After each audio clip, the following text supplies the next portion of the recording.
Hello, everybody, and welcome to GenFriends. I'm your I'm your host, Cheri Hudson-Passy. I told them before we started, it's going to be one of those nights.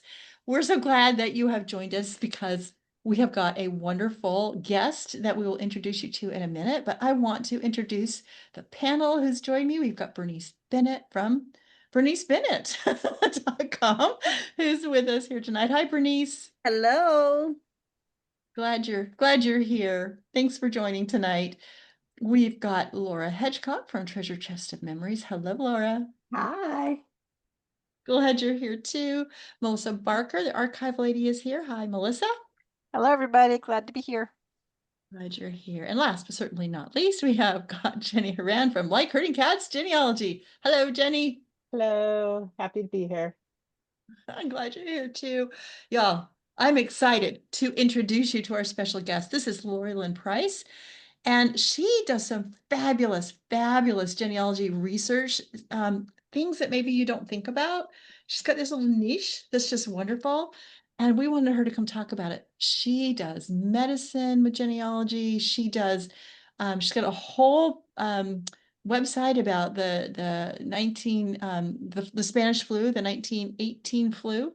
And, she does all these things. I've heard her talk a lot. And I love when she talks about all the medicines back in the day and what diseases there were and how people could cure them. Just some wonderful, wonderful things. And she sent me some really great links to put in our notes. And so those will be there for you to look up all the wonderful things she does. But I just want to welcome you. I'm so excited to hear about all your projects. And she does a lot about women too, which is wonderful as well. Yeah. So thank you Thank for you. being. Yeah, it's wonderful to be here. Thank you. And hello, How everyone. did How did you get started with wanting to research medicine? I Everybody's was, out to, research their family, and there you are, and here's what they could have died of. It's wonderful I was context, actually, right? yeah, I was actually thinking about that because I was like, I knew you would ask the question, and I was trying to think of why I got started in this, and I can't say exactly why. It may have started as early as when I was a young child. My mom would tell me stories about our ancestors and also about pioneers. And so this was not my ancestor, but she told the story of a little pioneer girl who had a bloody nose. And in the story, an Indian comes and he tells her to take the cold rocks from the stream and put them on her nose and it would stop the bleeding. Oh, And it did. And so I've always remembered that. And then my day job is I'm a statistician. I've been in medical research my entire career. And so I've always leaned on the history side. I've also just really liked social history. And mhm. I went back and got a master's in history when I was in Boston. And I remember then I wanted to do something in medicine. And so I Yeah. actually ended up using a medical recipe book from the 1600s. Well, it was actually a recipe book, but I focused on the medical part of it. And ever since Yeah. then, it just kind of grew into that. This is what I really love to do. Yeah, and it helps all of us because we all need to know this kind of stuff. It helps with our ancestors' stories, It's like Melissa is Yeah. always telling us, I want to know what my ancestors had for breakfast. Mhm. And Yep. this way she can know what they were exposed to and how they may have cured it. So, Exactly. Jenny, do you have a question? I do because when I saw Lori was going to be our guest, I remembered, she spoke at my society, the Hmm. Connecticut Society of Genealogists, and it was right like we were still sort of on the tail end of COVID. And Oh, it was such a great presentation because she talked about the Spanish flu in 1918 and kind of what the mentality was during that time. And not to put you on the spot because you didn't know I was going to ask you this, but can you can you kind of like briefly like maybe kind of make some assumptions about maybe the mind space of people in comparison to 1918 to COVID? Because it was really oh, fascinating to me how it was so long ago, the mm, Spanish flu, and but really some of the same stuff was kind of going yeah. on, Oh yeah. Yeah, so there were a lot of similarities.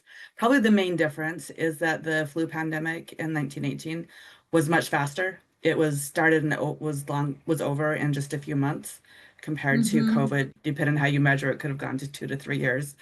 And it's still around, whereas the 1918 flu pandemic virus actually disappeared or mutated substantially, so it was no longer the same. So and also it was much more lethal. So those are the main differences. When the 1918 flu pandemic is it was fast compared to COVID, and it was lethal compared to COVID. Estimates are up to 50 to 100 million people died worldwide in about less than a 12-month period. So most of them in the fall of 1918. But there are a lot of similarities. A lot of the similarities are we didn't quite know what it was, right? Yeah. I worked at a hospital and I actually called that COVID was going to be a big thing before the infectious disease doctors did, which I thought was interesting. They told me that later. I didn't remember that, so they told me later, like, yeah, you called it before we did. I would have gladly been wrong, but I was like, I think this could be bad, like the 1918 flu pandemic. Thankfully, it wasn't as bad. Things were shut down much shorter. So they did have school closures, some places, not everywhere, but it was for 6 weeks, 4 weeks, not like several months to a year or two, depending where you lived. There were mask wars. Some people thought that masks were the best, and the masks in COVID were good. The masks back then, they were gauze, and gauze has a lot of holes in it for little viruses to sneak through. So but there were mask wars about some places were required, and some people said you can't make me. Just like now, there's a lot of mixed feelings about it. There was also some conspiracy theories. So there were conspiracy theories about COVID. And in the 1918 flu, that was right. You can't separate the 1918 flu pandemic from World War I. And so in the US, they actually thought that, and I don't know that this was very widespread, but it made the newspapers enough that enough people thought it, that either that the Germans were coming onto the beaches and seeding the beaches with the 1918 flu virus, although they thought it was a bacteria at the time. Viruses are much smaller, or that it was in the bear aspirin that was being shipped over from Germany. So they actually thought that might have been, I'm blanking on the word, but like epidemic, like warfare, right? Like biological warfare or something with the virus. They didn't know, they knew what the flu was. They didn't know that it was a virus and not a bacteria.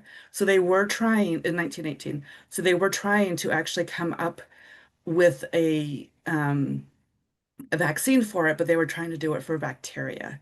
So it didn't work, but they tried. They didn't even know about viruses until about 15 or 20 years later, until when microscopes were actually large enough or strong enough to detect a virus. But so there were a lot of similarities. There was a lot of people who were fearful, a lot of people who were not. It's like no big deal. And some people were very fearful. You did worry about, what can I do to protect my family? That would be the same in both cases.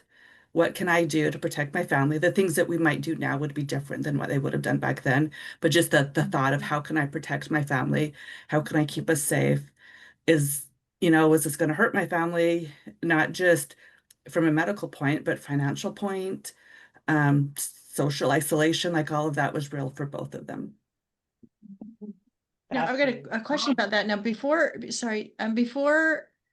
COVID was labeled as COVID, people were saying months and months and months ahead of that, or even a year, some people ahead of that, I had all those same symptoms, so I think I had COVID. Well, I've got ancestors, a year or two before, like 1916, 1917, that died of influenza. Could it have been the Spanish flu? Or was it just, they had influenza around, but they had influenza around. It probably wasn't. The earliest, because the symptoms of the 1918 flu pandemic were so different than all of the flus before it, that the symptoms in 1916 and 1917 would not have been the same, except for maybe in China. In 1917, the prevailing theory, but it's still only a theory, is that the 1918 flu virus started in the US in Kansas. But an alternative theory is that potentially it started in China in 1917. And then when some of the Chinese workers who were support workers I think for both sides during the war in France and in Europe, they came across Canada and the US on their way to Europe. So that's another theory, but that's the earliest that I've heard would have been the fall of 1917, and that was in China. Okay, I was just curious, when you see anybody around that time period and their Yeah. death certificate that says anything about Yeah. the flu, then you wonder. Jenny, Yeah. did you have a follow-up or did you have something else you wanted to ask? It looked like you did. That's why. No, no, I just heard her talk was just so timely, for our society, because she was just talking about what she's already mentioned is, like the fear. We didn't know what it was. And Right. Right. we were just so scared about like, oh, what do we do? How do we prevent this? And it's just kind of weird how history just kind of Yeah. repeats itself for Kind of whatever repeats reason, itself. And yeah, and it helps us to Yeah. think about how our ancestors may have been feeling because we went through that. And so we can Yeah. really identify Absolutely. with our ancestors that lived during that time frame. Well, I know Mhm. that And when we were going through COVID, I thought of Lori because Lori and I were actually part of Gina Philbert Ortega's book club for years. for years, But yeah. and so my questions and comments are, is it, talking about having it before we actually had it. I think I had COVID the January before it came officially out in like March. But then since then I've had COVID 4 times. So, but one of the things that have always intrigued me is the vaccine for the influenza. So how long, I know you just said that they didn't know that it was a virus versus a bacteria, but how long did they study and test before they got a vaccine for influenza? Because the reason I'm asking that question is that there is some people today that talk about why they didn't take the COVID vaccine was because it was not studied. It was brought out so fast that they Yeah. were just they were very Yeah. questionable about what's in it. Hmm. We know how do they Mm. know what's in it or what's going to do to people and stuff like that. Yeah. Yeah. I know a lot of people. So are you talking specifically about the COVID vaccine or about just the regular flu vaccine? About how Well, long just it the was flu studied? vaccine from, how long did it take us to get a Um, vaccine for the flu? That's a really good question because I could tell you when we got most of the other vaccines, but I But don't not know the about the flu. flu one. I've I never mean, it's been studied it, around but for a while, yeah, but yeah, yeah, I've never I don't, studied it, but I remember, but I think I've read somewhere that it took many years before they actually got a vaccine for the influenza because they studied think, it for so long. yeah. And the hard thing about flu compared to a lot of other Hmm. diseases is that the flu virus mutates so quickly that even today, like regular flu, so not COVID, but just regular flu, Hmm. you get a flu vaccine, depending on the year, you have a 50-50 shot, 70-30 shot of not getting it, right? Because it Right. depends on how well they guess at how the virus is going to Yes. mutate. Yeah. So you are always going to have, or you're always going to have a less severe case if you do get Hmm. it with the vaccine.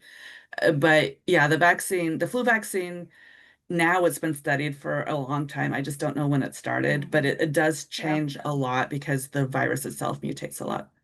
And you brought up something else because I haven't had a flu vaccine in over 35 years because when I was working and I was just before I had my daughter, of course I know she was 35 years old, and I was working in a medical clinic, and that year they told us as employees, they said that if you do not take the flu vaccine and you get the flu, you will not be paid for your time off, even if you have time to take. Oh, So, interesting. so I took the flu vaccine and I thought I was going to die. And they always tell you, you can't get the flu from the vaccine.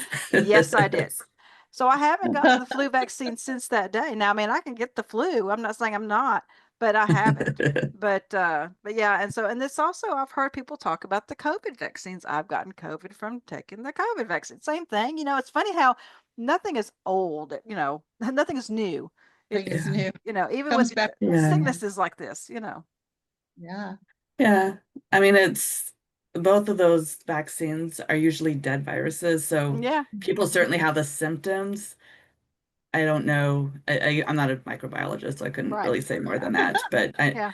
um, Laura. Yes, so Yeah. And then one we'll of go the Bernice.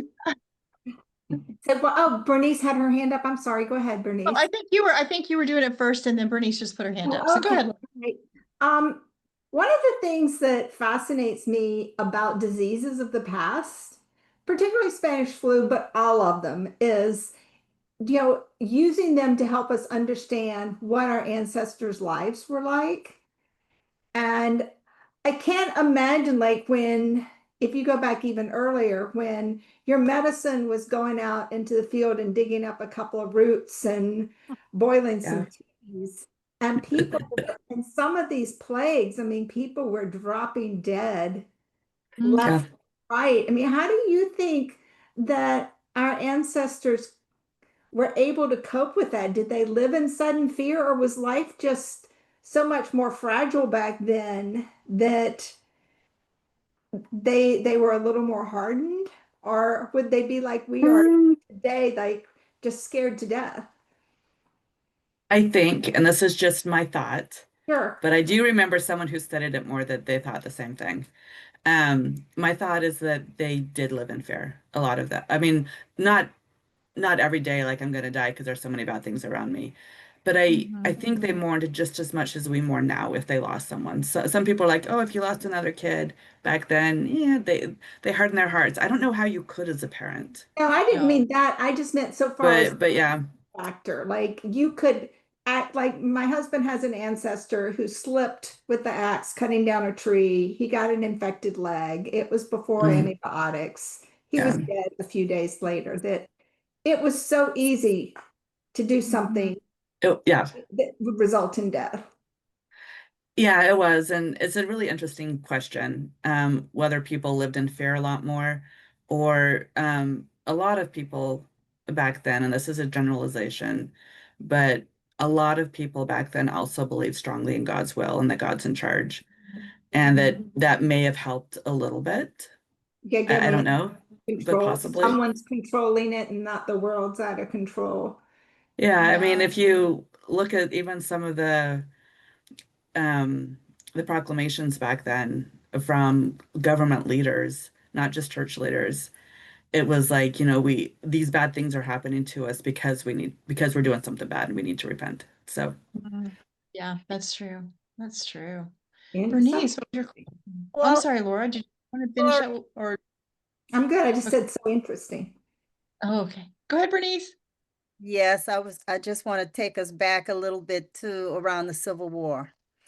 And Mm-hmm. when you think of looking at all of the pension files and you see what's going on, I call that a major public health uh mhm, issue because they were dying from infections and drinking water Mm-hmm. out of the same places where the horses went to the Mm-hmm. bathroom and everything else. I mean, it yeah. was so bad and so horrible. And I want to know, how far back have you actually looked at what was happening with diseases, disease prevention, if indeed they even talked about Yeah. germ theory? And Yeah. and what types of medicines were already studied and used, and what did they do to people? You go all the way back to what was going on. Yeah. So I've studied probably back to about the 1600s. Okay. And and maybe even the 1500s. So I mentioned that part of what got me into this is what I used for my thesis. So what I used for my thesis was I keep calling it medical, but it's a recipe book from the 1600s. And she didn't do, and the writer was Anna Cromwell Williams. She was related to Cromwell, but on the opposite side from him. And he was like her cousin or second cousin or something. Um, but she had five different sections. She didn't label them as five different sections, but she numbered all of her recipes, and she has five different sections where she starts with one. And so Wow. I looked at the ones I kind of divided into sections myself of waters, and this would be any type of alcohol or vinegar that were used mostly as vehicles. So you could, Mm-hmm. drink it as you were taking something else. Some of them were used by themselves. But then I was surprised, and maybe not, I shouldn't have been so surprised that she had a lot of things about wounds in there. But if you think back to, she was there during the Civil War in England, and a lot of these Ah. were from her mother-in-law, who's, I think her husband was like very much involved in the war. And so maybe it makes sense. But Mm-hmm. they, I don't know how familiar you are with the theory of the humors. I'll just talk very briefly about that. Oh. That goes back to kind of before the Common Era. It was first Yeah. introduced back then. It was in about the second century CE is when Galen, he was a physician. He really codified it and made it be what it is. And basically, it's the belief that there are four humors in the body, and that illness is not because you have the flu or COVID or cholera. There weren't specific diseases, there were just different manifestations if your humors were balanced or not. And so Cheri and I might have a very different personal, unique balance, and doesn't matter as long as you're in balance with your own body. But as soon as you have more than one humor or more too much, I mean, we all have the four humors, but if you have Yeah. an overbalance, then you need to get it out. And so some of the most common treatments were things like bleeding, cupping, inducing urination or vomiting, just to try to get things out. And a lot of the good medicine back then was the more you can get out, the more you're helping the patient. But really, they weren't, right? They were No. Yeah, And that's just back cupping when working they seems used to be leeches. back in. Yeah, Yeah. and Cupping leeches seems too. to Yeah. be back Leeches. in. Mhm. Yeah. And so, but so that was common in the 1600s. There were people starting in the 1500s who were starting to say, yeah, I'm not so sure about this, that maybe there are distinct diseases. Smallpox, for example, Mhm. was everyone knew what smallpox was, and it was Right. smallpox. It Yes. still could have been caused by an imbalance of the humors, but it was smallpox. So they were starting to move towards distinct diseases, but it took a while for that to happen. Even up into the 1800s, there were some people who still believed in the humors. Mhm. Some of the doctors in the 1800s, I was actually researching in the Mexican American War in the 1840s. Some of my ancestors were in the Mormon battalion, and and the battalion was almost entirely members of the Church of Jesus Christ of Latter-day Saints or the Mormons, but the doctor was not. And Oh, he was from Missouri, and Missouri and Mormons did not get along. not And going at that so, time. yeah. And so they actually thought he might be trying to kill them. And so I was like, because he kind of said he wanted to kill him. He wanted to send him as many of them to hell as he could, even though he was their doctor. But Yeah, so I looked into, I'm like, what was the common treatment back then? State-of-the-art medicine for the army was to do exactly what he was doing, to give mercury and arsenic, and kind of, it's called heroic medicine because you did really, it was strong things. And so Mhm. he actually was giving them the best medicine at the time, although we know now that that is not good medicine. But medicine, so I've talked about some of the examples. Medicine really started in the home, though, usually with the wife or the mom. She's the one who she would have her herbal remedies, some of which didn't work, some of which surprisingly did work. Not as strong today, perhaps, as Western medicine, but some of them worked. Um, and so she would start, first of all, trying to do things to bring the fever down, to restore the imbalance of the humor. She wouldn't do the bleeding or the leeches, that was a doctor, but there were things she could do to induce vomiting or to provoke urination, is how they called it. And, but also a lot of herbal things to help you feel better, to have, eat good food. And Mhm. if they needed, they would then call in the doctor. But especially in the 16 and 1700s, they would actually write to their neighbors and their siblings and the doctor or the reverend like 3 towns over, hey, my daughter's having this issue, what should I do? And sometimes they would send medications, they would send advice. And so that persisted into the 1820s, and then I believe it was in 1820-ish, give or take a decade or two, Samuel Thompson then basically codified all of that. So he's a man, took all the woman stuff that had been passed down that everyone's like, yeah, that's an old wives' tale. He invented something called Thompsonian medicine, which was basically just codifying everything that the woman had been doing for generations. Had But he already made a been lot of money doing. off of it. He made a lot of money Exactly. off of it. So 'Cause, he's a man, so it's gonna work because he's a man, and it's gonna be right. what they need to Yeah. use, right? Yeah. Oh, But some of the recipes of what they used were really fascinating, because yeah. if there was something that was rare, so something like gold plates or Mhm. ground up pearls or unicorn's horn, that if you added that, then it Oh would actually man, be find a unicorn stronger. horn. I know, right? And you could actually go to the local apothecary and buy unicorn horn. Of course, it wasn't, but they would think that it was. But the idea was if you have the extra money to add these extra things, that they'll just make it that much more potent, that much better. Right. Wow, that's amazing. Laura, what did you want to ask? So I'm taking us back, not just, but kind of more towards the 20th century. So first I have to tell on myself. I believe my mother's story about my grandfather without ever researching it. My grandfather always had a limp, and later in life he was confined to a wheelchair. And my grandmother and my mother told my sister and I he had polio. And we believed it until like my Uncle Joe was here. This has probably been 7 years ago. He's like, he didn't have polio, he had appendicitis. And my cousins make fun of me. They're like, why would you think polio when it was appendicitis? And I said, how does appendicitis give you a limp? And they Yeah. had Right. an argument, but I had a lot of trouble figuring out how to research when there was an epidemic outbreak. And I think so, but what I did by going through the county health department is I found Mhm. nothing to indicate that there was ever a polio outbreak where my grandfather lived in Lunenburg County, Virginia, and then right at the turn of into the 20th century. But what are good resources for people to, follow up on these family traditions of what someone had and Yeah. what they died So of? I mean, yeah. So oh, I'm sorry.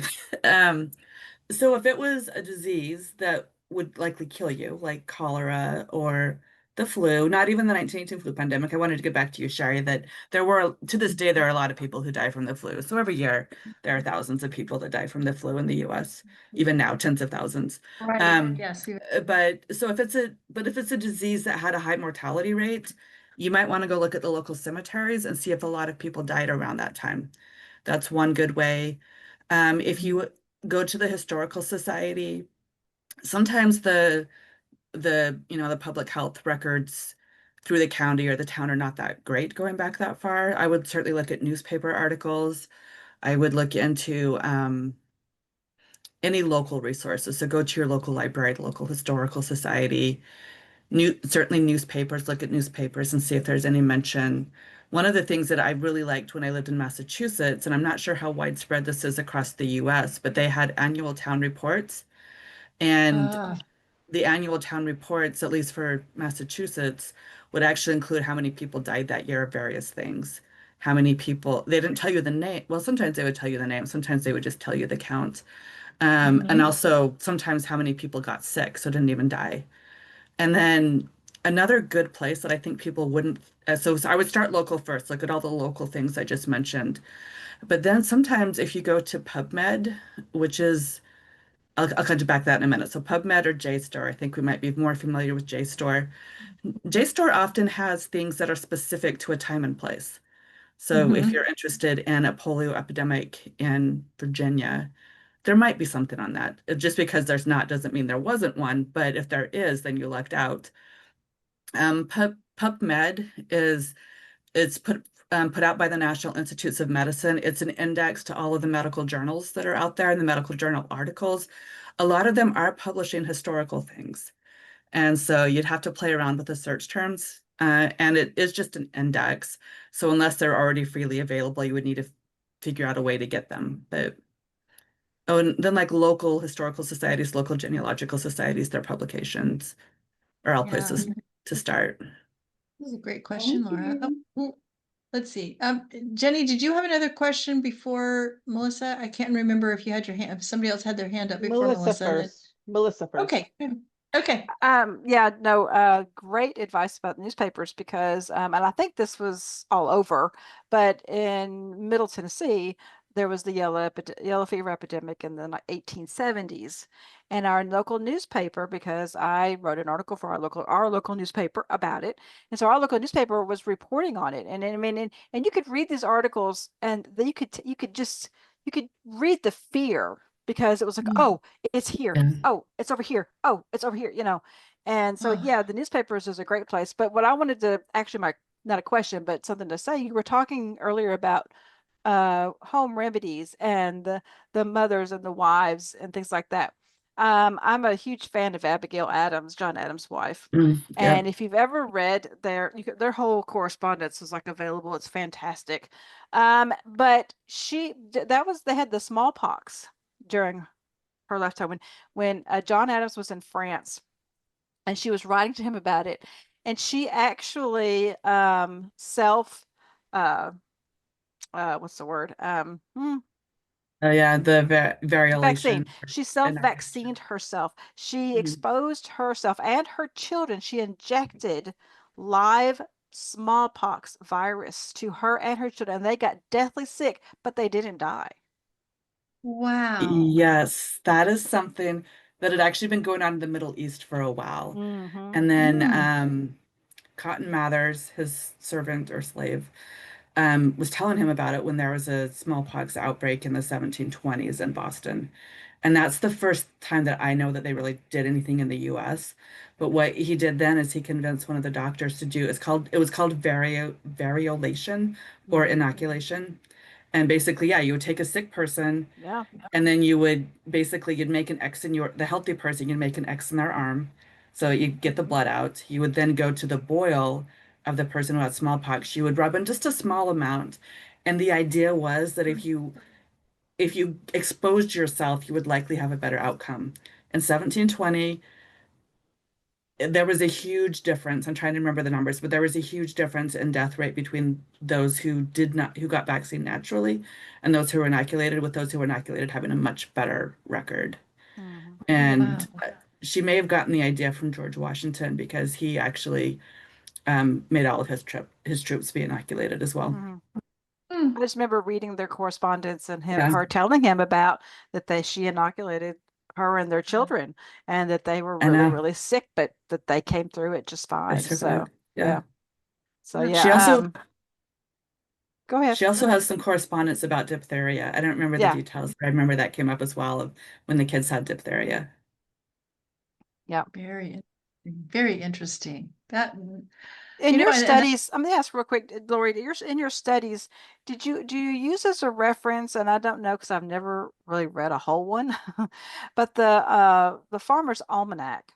If I'm not mistaken, doesn't the Farmer's Almanac, I don't know about today because I know they still publish it, but back in the day, didn't they publish remedies in the Farmer's Almanac? Um, they might have. Yeah, I didn't know if you've I want ever to say used they that. probably did, but it's not something I've really studied. Yeah. And it might have been more some of the astrological things Mm-hmm. because there was an astrological component to healing as well that some people Sure. thought. Yeah. But I can't really say for sure. I Yeah. think yes, but I don't know. Okay. Thank you. go ahead, Jenny.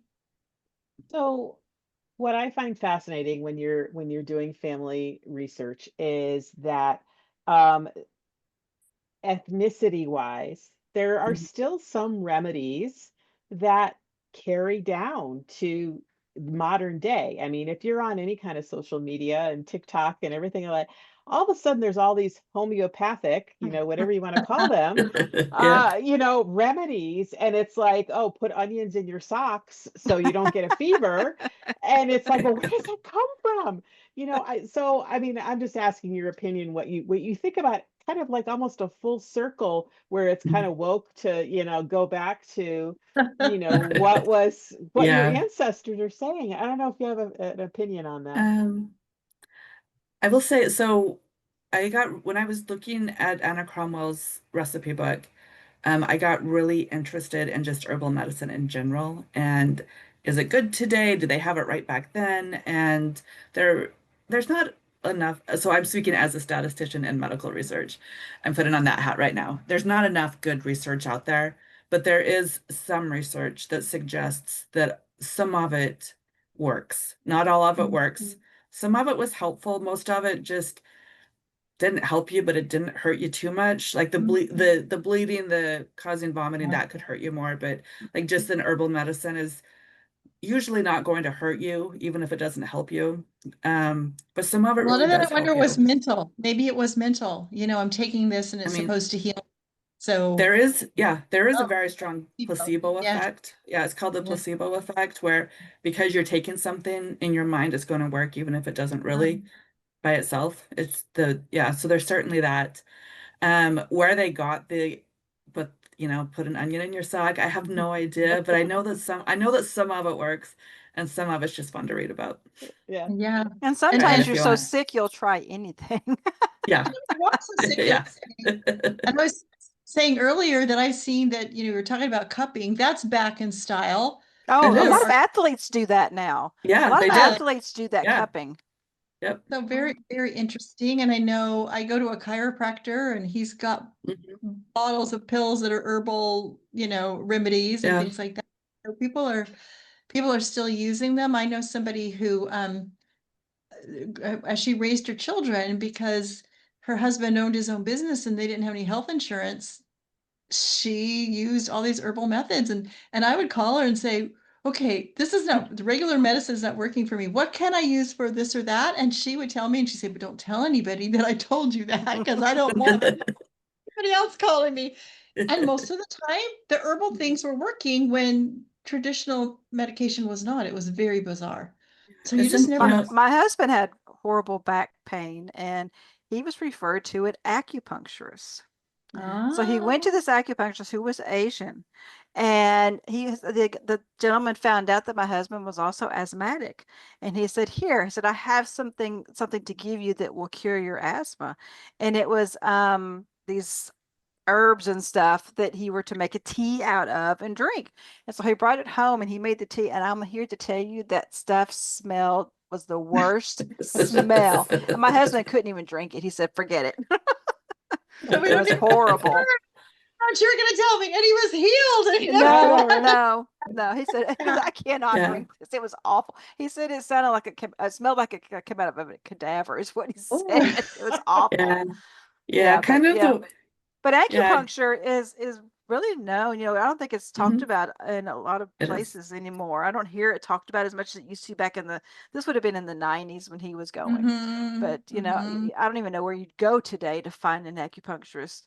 But you know, maybe Yeah, it's just I'm not in they're the right still around. circles. Yeah, I know Yeah, there's they're still around. Just to follow up a little bit on that. So I have a sister whose husband is I'm blanking on the term now, but basically a doctor of natural healing. And Okay. so they also didn't really use much Western medicine. And so I've learned from her as well of some of the things that they did.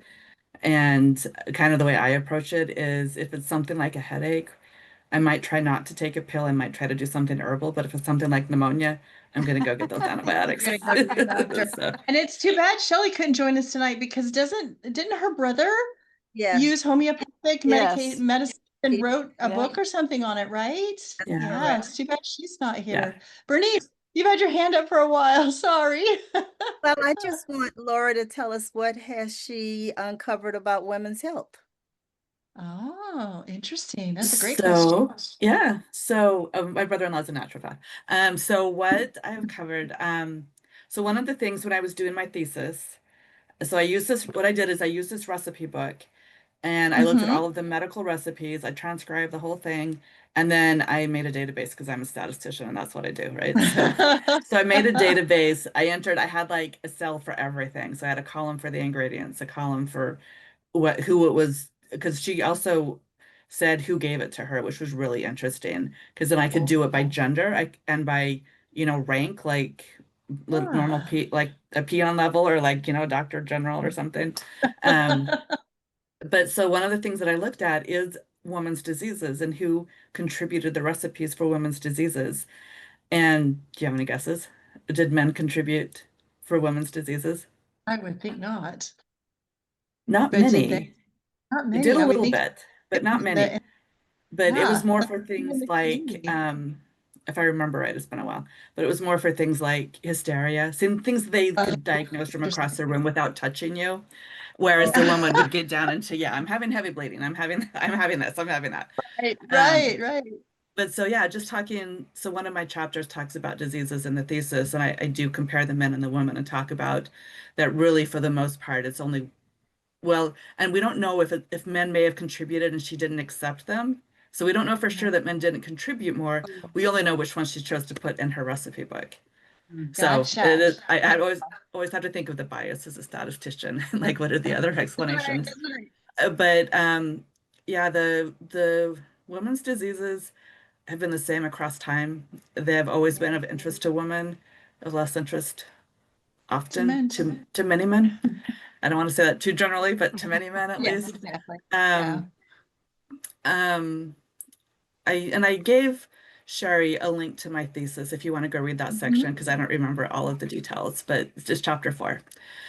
You also can see how I figured out who the woman was, which is earlier, because nobody knew who this was. I was the one who discovered who this woman was. It was called the Charles Brigham account book, but out of like 200 some pages, he wrote on maybe 2 pages. But Wow. He was it given the was credit. he was given a Yeah. credit. But yeah, I figured out who it was, so I have that that I figured out who So, this woman was. is there a link for that recipe book then that other people can look at, Um, or is a yes, I'll manuscript find collection? it. I'll find it. It's in a manuscript collection. I'll find it and send it to you. Oh, okay. Oh, that'd be great because I Yeah, know that because there's going to be people that say, "Hey, I want to read that." I want yeah, to it read is that. digitized. It is digitized. So I can it's you can only look at one page at a time. You have to flip through the Yeah. pages, but it is digitized. So I Yeah. can send that. It's at the American Antiquarian Society in Okay. Massachusetts.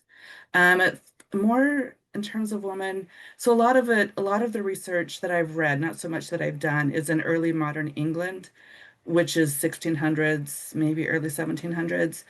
And there's a lot of research on more the role of women, and that men may have been a bit more involved than we thought in treating, but that it really did fall to the women, and some of the different ways that women taught medicine, that women experimented. There was a lot of experimentation going on in the 1600s, but women were experimenting too with culinary recipes, with medical recipes.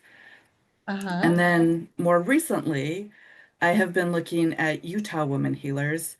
I presented at the Mormon History Association conference last year, and I looked at, again, made a database, and I looked at the 1880, 1900, and 1910 and 1920 federal census, searched on occupation, because you can do that in Ancestry, put in everything I could think of that was doctor, physician, midwife, nurse, like every variation I could think of that, and pulled them all out and made a database. And what I was able to see, and so the first step is just what did healthcare for women healers look like? Not so much what healthcare did they do, but what was the breakdown? And the really interesting thing is that in many ways, women in Utah were very progressive in the 17, and I'm sorry, in the mid 1800s, mid to late 1800s. Of all of the women doctors, or all of the doctors in Utah, 12% were women in 1880, compared to 2% nationwide. But when you Very get cool. to 1920, it was 6% nationwide and only 2% in Utah. So you can see, like, there's some interesting things to try to pick out there what's going on. But so I'm focusing now on the doctors, a smaller subgroup, trying to figure out, what did happen? Why did it change so much? What were some of the other factors going on? And then what did they do? A lot of them still did mostly obstetrics and gynecology. They may not have had general practices, but there were some who were doing things like different types of medicine that you wouldn't think of. So Interesting. that's kind of my current research. That's really interesting. Can't wait to see how that turns out. You have to share it with. I'm sure you'll probably be speaking all over about that. Yeah. So I mean, so it was published, I believe, in January. One of my okay. articles was published in Crossroads. So if you have access to Oh, that, yes, I have an article yes. there, and then a follow-up article coming out pretty soon about just building databases and using databases in your research. Very cool. Very cool. Melissa. Well, you just touched on it just as I raised my hand, but when I was with in the book club with her, we did read several books about women doctors, women in Mhm. medicine, and so like I said, you just touched on it, but you know, um, they're very interesting to research, women doctors. And then, Yeah, out in the West, a lot of women doctors did much better. I know you were talking about right. Utah, but even out in the Mhm. West, because there were no doctors at certain Yes. Right. times, so I mean, if you were sick or did have something done, I mean, you don't care who it was, do whatever you need to do. And so that's why there Yeah. were women who really wanted to follow the profession of being a Mhm. doctor would go out West. A lot of them would. And Mhm. yeah, one of my favorite shows is Dr. Quinn, Medicine Woman. Yeah. And Oh, obviously I was there's a thinking lot, the same there's thing. obviously, you know, a lot of things in there that may not be true, but the things that are Right. true is that she did go out west because she could practice out there, but also it took a long time for people to trust her. But people Yes. started trusting her. And I would think that that experience is, and then she became very loved. And that those three parts of going out west because that's where I can go, not being accepted at first, but then becoming accepted and even loved, happened to a lot of female doctors. Also happened to male doctors, but Yeah. in this, it happened to female doctors a lot. Mhm. Well, I was thinking about, we talked about oral history and medicines and treatments and those things being passed down. And Bernice, the enslaved woman, I'm sure did the same thing because they had Mhm. to take care of their family, their community, their families. And so I was thinking about those oral histories as well. And I don't know if you've done, either one of you, either Bernice or Lori Lyn, if you've done any research as far as those medical practices with the enslaved. I haven't, Okay. Just but I've also heard of what my great grandmother would do and herbs. And my mother said she was always mixing up stuff and they would come up with they had the recipes also. And Yeah, yes, they and did. my great passed Yeah. grandmother down. was born in 1879. And Oh, from what my mother has told me, she's on several birth certificates in New Orleans because that's who they called on. And she would ah, Mhm. deliver the babies. And yeah. you know, you had those women that had the skills, and those were the people that were Mhm, called on because they knew how to treat or make people comfortable and do what they needed mhm. to do. And sometimes they had no choice. Exactly. That's what I was thinking about with the Yeah. enslaved population. They didn't, I don't know how much they would call a doctor to help. I mean, it was their property and they wanted their property to stay healthy, but how much did they really Right. do, as far as trying Yeah. to heal different things? So, Lori Lynn, I don't know if you've done Mm. anything about I that. haven't, I have not done research. I do know that it was passed, like Bernice said, that recipes were passed down. Mhm. There are a couple of books that I have that I can go find and put in the chat that talk about it. One of the really hard things, is it okay to talk about hard things on here? Of course it is. Of Okay, course it one of the is. really hard things is that the field of gynecology started Mhm. because there was a white man in particular, but he probably wasn't the only one, who did horrific experiments on enslaved women. I believe And that. that's awful, but it's where we learned a lot of things, but it is certainly not the way we should have learned those things. And I could put in a book about, I think there's a book about that that I could find as well. But that's one thing that was done that was very wrong, was Yeah. the experiments without consent, without any Mhm. sort of anesthesia on African American enslaved women. But I also think, and Bernice could probably speak more to this, is that those enslaved men and women were incredible, strong, hardy people who took care of their own and did everything that they could to learn and pass on things. Mhm. And in Exactly. that not the same vein, but you also think about the Native Americans. Yeah, Mhm. You think before white man was here, they got sick and they had their own issues. And so, they did. that's Yeah, a whole field of study, I'm sure, as well, yeah. what they Yes. did. So I give talks about colonial medicine, and one of the really interesting things is that when the white settlers came, many of them thought that Native Americans were savages, and Mhm. how could we or why Mhm. would we want to take anything that they're doing, which is horrific, and I don't agree with that. But others also believed, well, God always, wherever you are, God has created medicine to help you. And who better to Mhm. know that than the Native Americans? So a lot Mhm. of people in the 1600s, 1700s, they would pick and choose whatever made sense to them. Was it the humoral theory? Was it specific Yeah. diseases? Yeah. Was it some, but not all Native, or maybe all Native American medicine? Is that they really had a lot of things to choose from, and they Mhm. picked and chose what made sense to them.